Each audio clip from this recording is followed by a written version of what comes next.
ಎಲ್ಲ ಸ್ನೇಹಿತರಿಗೂ ನಮಸ್ಕಾರ ರೀ. ನಾನು ನಿಮ್ಮ ಬಸವರಾಜ್. ಇದು ನಿಮ್ಮ ಟೆಕ್ನಿಕಲ್ ಬೇಬಿ ಯೂಟ್ಯೂಬ್ ಚಾನಲ್. ನೋಡಿ ಸ್ನೇಹಿತರೆ, ಈ ವಿಡಿಯೋದಾಗ ಮಹಿಳೆಯರಿಗಾಗಿ ಕರ್ನಾಟಕ ಸರ್ಕಾರದಿಂದ ಸ್ವಂತ ಉದ್ಯೋಗ ಕೈಗೊಳ್ಳಾಕ 30,000 ರೂಪಾಯಿಗಳ ಪ್ರೋತ್ಸಾಹ ಧನವನ್ನು ನೀಡಲಾಗ್ತದೆ.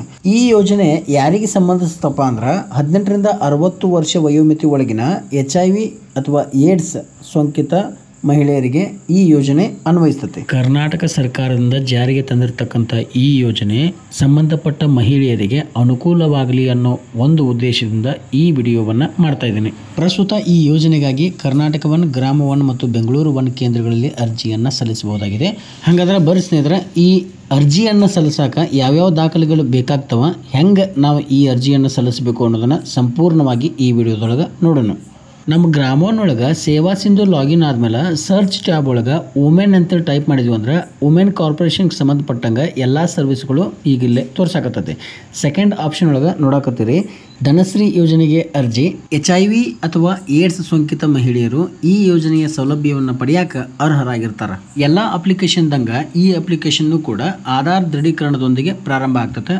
ಇಲ್ಲಿ ಆಧಾರ್ ಅಥೆಂಟಿಕೇಶನ್ ಮೇಲೆ ಕ್ಲಿಕ್ ಮಾಡ್ತೀವಿ. ಆಧಾರ್ ನಂಬರನ್ನು ಎಂಟ್ರಿ ಮಾಡಿ OTPಯನ್ನು ತಗೋತೀವಿ. ಆಧಾರ್ ಕಾರ್ಡಿಗೆ ಲಿಂಕ್ ಆಗಿರೋ ಮೊಬೈಲ್ಗೆ ಒಂದು OTP ಬರ್ತೈತಿ. ಆ OTPಯನ್ನು ಎಂಟರ್ ಮಾಡಿ ಸಬ್ಮಿಟನ್ನು ಕ್ಲಿಕ್ ಮಾಡ್ತೀವಿ. ಸಬ್ಮಿಟನ್ನು ಕ್ಲಿಕ್ ಮಾಡಿದ ನಂತರ ಮತ್ತೆ ಅದು ಅಪ್ಲಿಕೇಶನ್ ಟ್ಯಾಬ್ಗೆ ಎಂಟ್ರಿ ಆಕತ್ತೆ.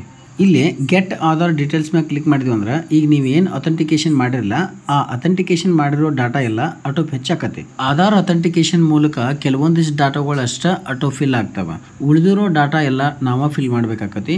ಅದ್ರಾಗ ಫಾದರ್ ನೇಮ, ಮೊಬೈಲ್ ನಂಬರನ್ನು ಎಂಟ್ರಿ ಮಾಡಿದ ತಕ್ಷಣ ನಿಮ್ಮ ಮೊಬೈಲ್ಗೆ ಒಂದು OTP ಬರ್ತೈತಿ. ಆ OTPಯನ್ನು ನಾವು ಇಲ್ಲಿ ವ್ಯಾಲಿಡೇಟ್ ಮಾಡ್ತೀವಿ. ನಂತರ ನಿಮ್ಮ ಮ್ಯಾರಿಟಲ್ ಸ್ಟೇಟಸ್, ಆಮೇಲೆ ನಿಮ್ಮ ವಯಸ್ಸನ್ನು ಆಟೋ ಫೆಚ್ ಮಾಡಲಾಗಿದೆ.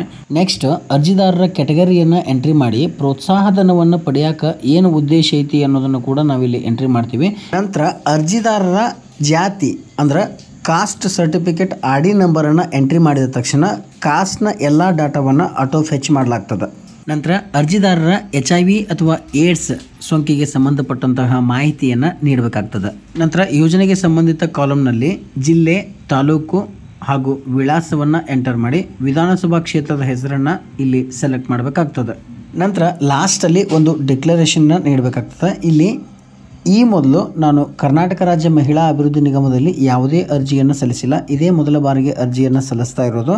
ಹಾಗೂ ನಾನು ನೀಡಿರ್ತಕ್ಕಂಥ ಮಾಹಿತಿ ಸತ್ಯವಾಗಿರ್ತದೆ. ಇಲ್ಲಿ ಸುಳ್ಳು ಅಂತ ಕಂಡು ಬಂದರೆ ನನಗೆ ಕ್ರಮವನ್ನು ಕೈಗೊಂಡ್ರೆ ನಾನು ಅದಕ್ಕೆ ಬದ್ಧನಾಗಿರ್ತೀನಿ ಅನ್ನೋ ಒಂದು ವಿಷಯವನ್ನು ಒಪ್ಪಿಕೊಂಡು ನೀವು ಇಲ್ಲಿ ಅರ್ಜಿಯನ್ನು ಕಂಟಿನ್ಯೂ ಮಾಡಬೇಕಾಗ್ತದೆ. ಮುಂದಿನ ಹಂತ ಡಾಕ್ಯುಮೆಂಟನ್ನು ಅಪ್ಲೋಡ್ ಮಾಡೋದು. ಇಲ್ಲಿ ಮೊದಲಿಗೆ ನೀವು ಪುನರ್ವಸತಿಗೆ ಸಂಬಂಧಪಟ್ಟಂತಹ ದಾಖಲೆಯನ್ನು ಅಪ್ಲೋಡ್ ಮಾಡಬೇಕಾಗ್ತದೆ. ಇಲ್ಲಿ ತಹಸೀಲ್ದಾರಿಂದ ಪಡೆದಿರ್ತಕ್ಕಂಥ ವಾಸಸ್ಥಳ ಪ್ರಮಾಣಪತ್ರವನ್ನಾದರೂ ಕೂಡ ಅಪ್ಲೋಡ್ ಮಾಡ್ಬೋದು, ಅಥವಾ ವಸತಿಗೆ ಸಂಬಂಧಪಟ್ಟಂತಹ ಇನ್ನಾವುದೇ ದಾಖಲೆಯನ್ನು ಕೂಡ ತಾವಿಲ್ಲಿ ಅಪ್ಲೋಡ್ ಮಾಡಬಹುದು. ನಂತರ ಏಜ್ ಪ್ರೂಫ್, ಪ್ರಾಜೆಕ್ಟ್ ರಿಪೋರ್ಟ್ ಮತ್ತು ನಿಮ್ಮ ಕಾಯಿಲೆಗೆ ಸಂಬಂಧಪಟ್ಟಂತಹ ರಿಪೋರ್ಟನ್ನು ತಾವಿಲ್ಲಿ ಅಪ್ಲೋಡ್ ಮಾಡಬೇಕಾಗ್ತದೆ. ಕೊನೆಯದಾಗಿ ನಮ್ಮ ಗ್ರಾಮ ಒನ್ IDಯ ಮೂಲಕ ಈ ಅರ್ಜಿಗೆ ಸಂಬಂಧಪಟ್ಟಂತೆ ನಾವು ಪೇಮೆಂಟನ್ನು ಮಾಡ್ತೀವಿ.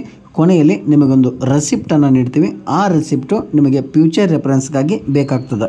ಇದಾಗಿತ್ತು ಸ್ನೇಹಿತರೆ ಈ ದಿನದ ಮಾಹಿತಿ.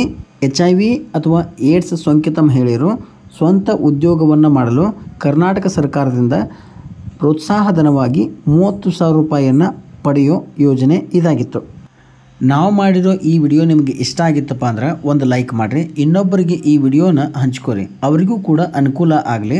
ಮುಂದಿನ ವಿಡಿಯೋದೊಳಗೆ ಮತ್ತೊಂದು ಹೊಸ ಮಾಹಿತಿಯೊಂದಿಗೆ ನಿಮಗೆ ಭೇಟಿ ಆಗ್ತೀನಿ. ನಮಸ್ಕಾರ ಸ್ನೇಹಿತರೆ, ಬಾಯ್.